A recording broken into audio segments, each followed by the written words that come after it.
Shri Radha मनोरमृत channel के सभी श्रोताओं को मेरी श्री राधे। बंधुओं, प्रेम तो हर किसी में होता है, लेकिन वो तब तक स्फुरित नहीं होता जब तक कोई प्रेम का सही पात्र नहीं मिल जाता। और जब तक प्रेम का सही पात्र नहीं मिलता, तब तक चाहे कोई भी प्रकांड पंडित क्यों ना हो, महान विद्वान ज्ञानी क्यों ना हो, वेदांती क्यों ना हो, वो अज्ञान में भटकता रहता है। आप सभी पूछेंगे कि महान विद्वान, वेदांती, महान ज्ञानी अज्ञान में कैसे भटक सकता है? तो ये मैं नहीं कह रही, ये खुद वही ज्ञानी, वेदांती और विद्वान कह रहे हैं। महान विद्वान, ज्ञानी, वेदांती जिन्हें अपने ज्ञान पर बहुत मान था, बहुत अभिमान था, जब उन्हें सही प्रेम का पात्र मिला और उनके हृदय का जो प्रेम है वो स्फुरित हुआ, तब उन्होंने स्वयं कहा कि हम तो आज तक अज्ञान में ही भटक रहे थे। आप जानना चाहेंगे कि उन्होंने ऐसा क्यों कहा और क्या कहा?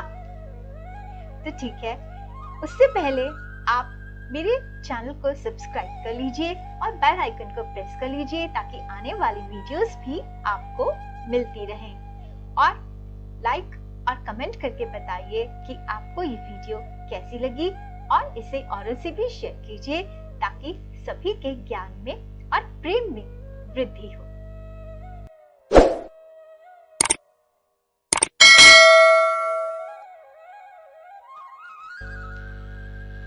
बंधुओं, महाप्रभु जी के जीवन काल में दो ऐसे ब्राह्मण हुए हैं जो बहुत ही महान वेदांती थे। एक हुए हैं श्री दिग्विजय ब्राह्मण जो एक शास्त्रार्थी थे।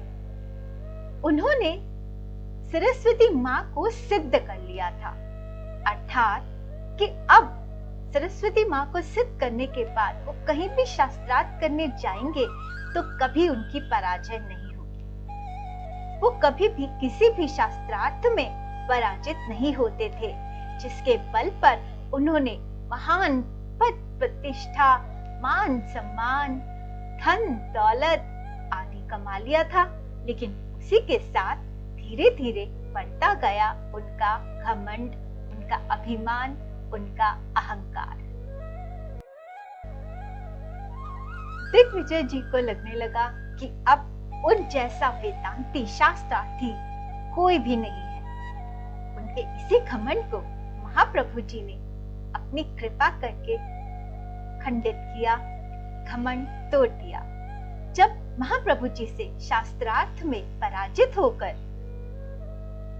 और महाप्रभु जी ने पब्लिकली इन्हें पराजित नहीं किया था, महाप्रभु जी ने एक एकांत स्थान पर जाकर, एक गंगा जी के किनारे पर जाकर जहां ये स्नान करते थे, उस समय उनके सामने गए और अपने कुछ ही मित्रों के साथ उनके साथ शास्त्रार्थ किया, जिसमें दिग्विजय जी हार गए। और हारने के बाद जब उनका घमंड टूट गया तो उन्हें क्रोध आया। किस पर? मां सरस्वती पर। क्रोध में आकर ये मां सरस्वती से कहने लगे कि मैंने तो तुम्हें सिद्ध कर लिया था, मुझे तुम्हारा वरदान प्राप्त था, तो फिर मेरी पराजय कैसे हो गई? तब सरस्वती मां ने इन्हें स्वप्न में आकर दर्शन दिए और कहा कि जब स्वयं नारायण तुम्हारे घमंड तोड़ने के लिए आ जाएं, तो मेरा वरदान भी कुछ काम नहीं करेगा।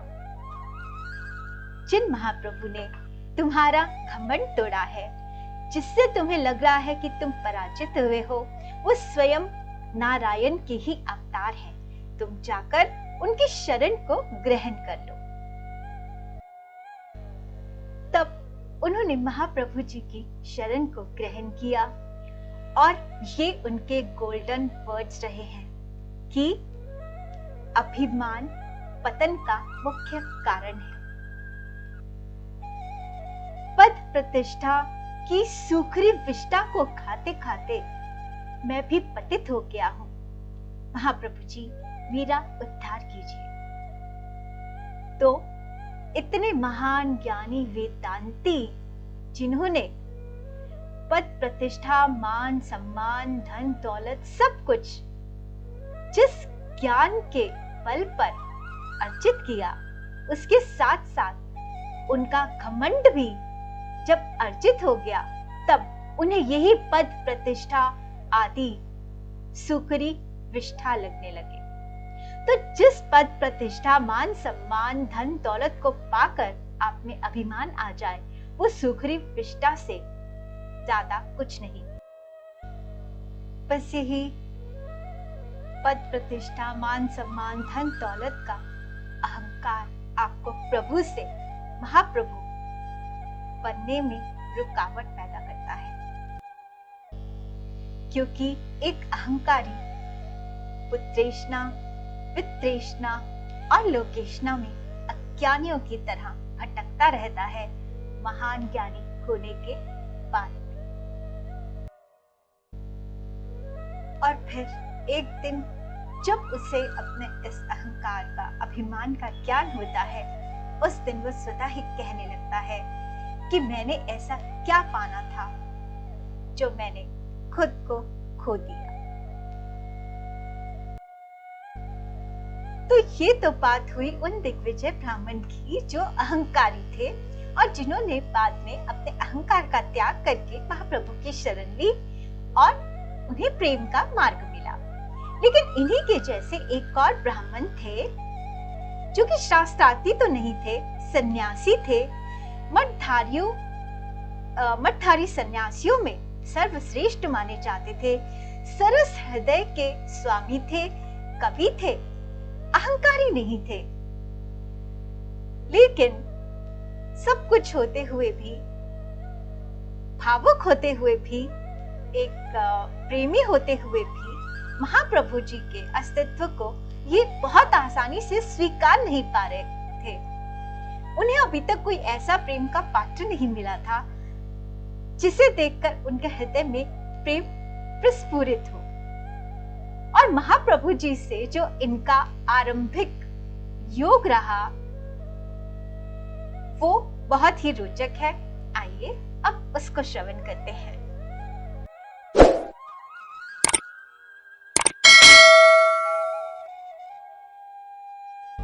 ये सन्यासी ब्राह्मण है श्री प्रकाशानंद जी, जिन्होंने महाप्रभु जी के बारे में बहुत कुछ सुन रखा है और सुनकर ही उनका हृदय में महाप्रभु जी के प्रति एक आकर्षण सा है।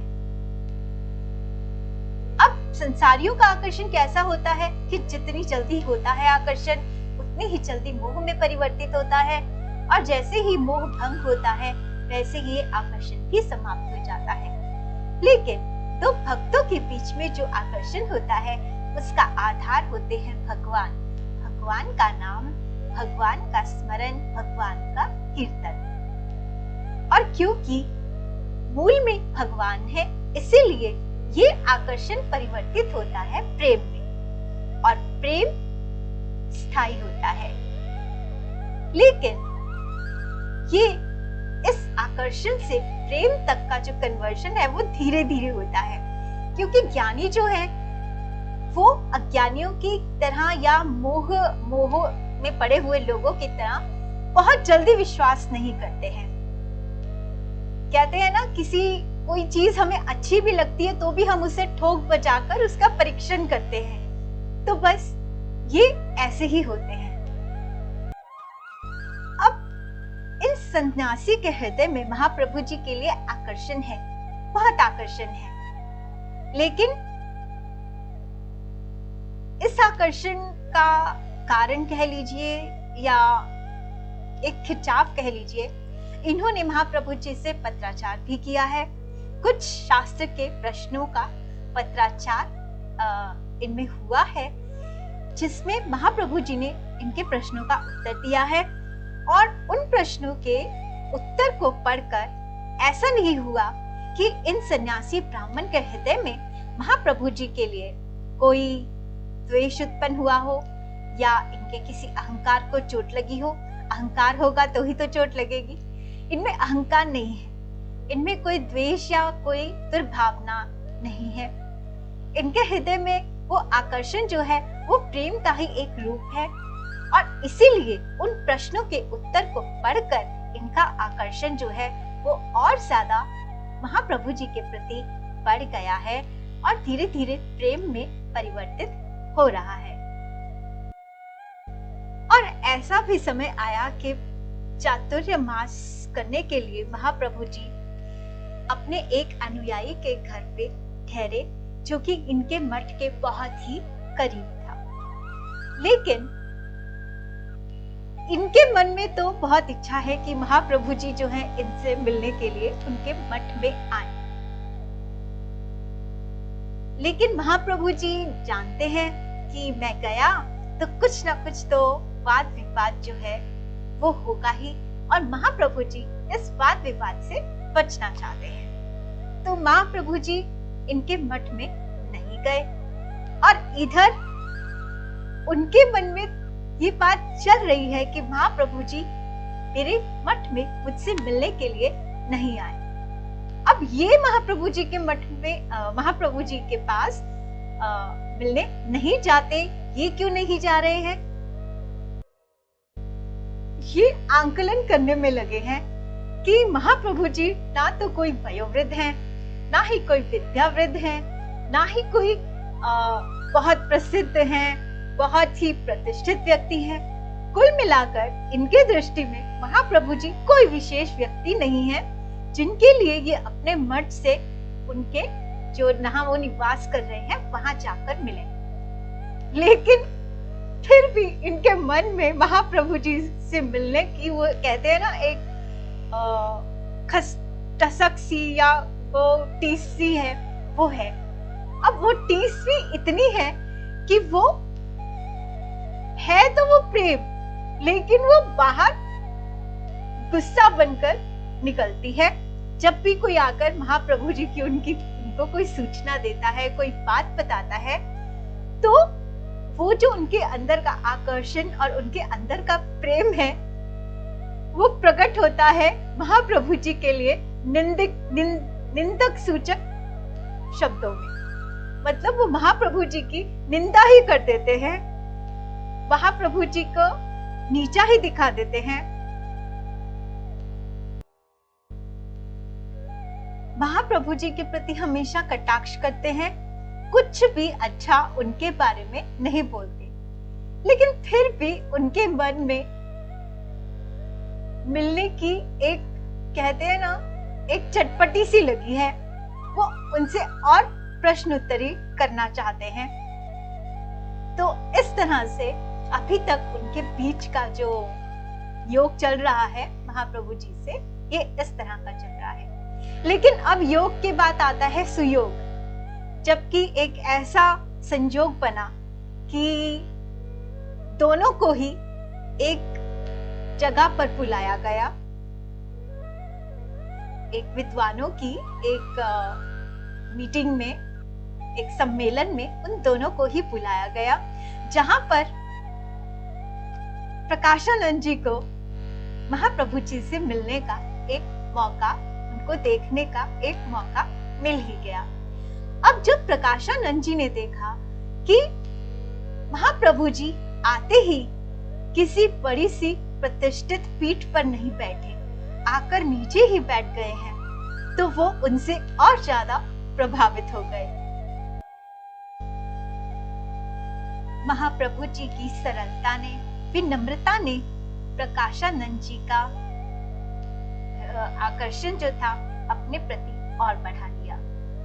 प्रकाशानंद जी ने स्वयं उठकर उनके हाथ पकड़कर उन्हें ऊपर एक पीठ पर बिठाया। अब शास्त्रार्थ होना शुरू हुआ। प्रकाशानंद जी प्रश्न पूछ रहे हैं और महाप्रभु जी प्रश्नों का उत्तर दे रहे हैं, और ऐसा बिल्कुल भी नहीं हो रहा कि प्रकाशानंद जी को का घमंड टूट रहा हो, बल्कि वो ऐसा महसूस कर रहे हैं कि जैसे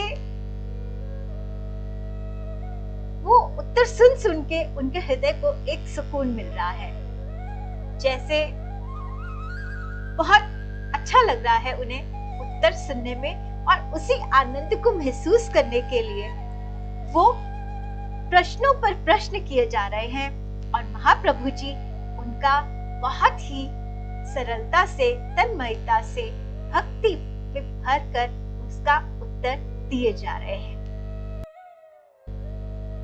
अब उनसे शास्त्र के प्रश्न भी पूछे जा रहे हैं और अब शुरू हुई भक्ति रस की चर्चा। जैसे ही भक्ति रस की चर्चा शुरू हुई, महाप्रभु जी बहुत ही प्रेम विभोर हो गए। इतने प्रेम विभोर हो गए, इतने तन्मय हो गए, इतने प्रेम के रस में डूब गए कि सात्विक विकार के चिन्ह उनके शरीर पर उपस्थित होने लगे। उनके रोंगटे खड़े हो गए, उनको पसीना आना शुरू हो गया, उनके अश्रु आने शुरू हो गए। महाप्रभु जी ने बहुत बहुत कोशिश की कि वो अपने आप को संभाल सके, अपनी इस अवस्था को प्रकट ना होने दे, लेकिन वो इतने प्रेम में भावमयी हो गए कि वो मूर्छित होकर वहीं गिर पड़े।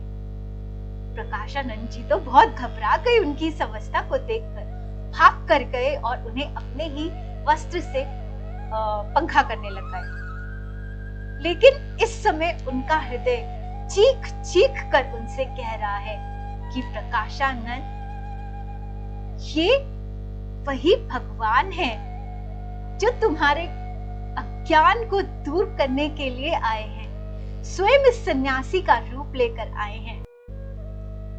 तुम्हें इन सन्यासी को अपना समर्पण कर देना चाहिए, नतमस्तक हो जाना चाहिए, तुम्हें इसकी शरण ग्रहण कर लेनी चाहिए। लेकिन अभी तक प्रकाशानंद जी के हृदय का लोकेशना समूल नष्ट नहीं हुआ था। संसार की मान प्रतिष्ठा का भान अभी उनके हृदय से बिल्कुल नहीं गया था। बस इसी कारण वो अपने आप को संभालते हुए वापस अपने मठ में आ गए। लेकिन मठ में आकर भी उनका हृदय डावाडोल सा रहा। बार बार रह कर उनका मन यही कहता था कि प्रकाशानंद, तुम्हें चैतन्यमय हो जाना चाहिए। और वो पूरी तरह से उनका हृदय जो था वो चैतन्यमय हो गया था। तो देखो, यहाँ इन ज्ञानी वेदांती सन्यासी के हृदय का प्रेम जो था वो महाप्रभु जी को देखते ही प्रस्वरित हो उठा। संसार में प्रेम की बात करने वाले बहुत लोग मिल जाएंगे, बहुत लोग मिल जाएंगे प्रेम की बात करने वाले, लेकिन क्या उनमें प्रेम के लक्षण हैं? उन्हीं को सच्चा प्रेमी समझिए, जिनके अंदर प्रेम के लक्षण हो, शुद्ध विशुद्ध लक्षण प्रेम के जिनमें दिखाई दे, वही एक सच्चा प्रेमी होता है।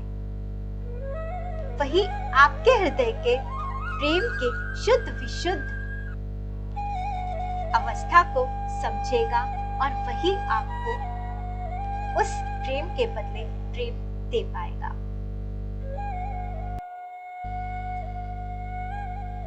तो आज के लिए इतना ही। आशा है आपको ये दोनों प्रसंग सुनकर बहुत ही आनंद आया होगा और आगे ही ऐसे आनंद से भरे हुए भगवान जी की लीलाएं जो हमें बहुत कुछ शिक्षा देती हैं आप तक पहुंचती रहे।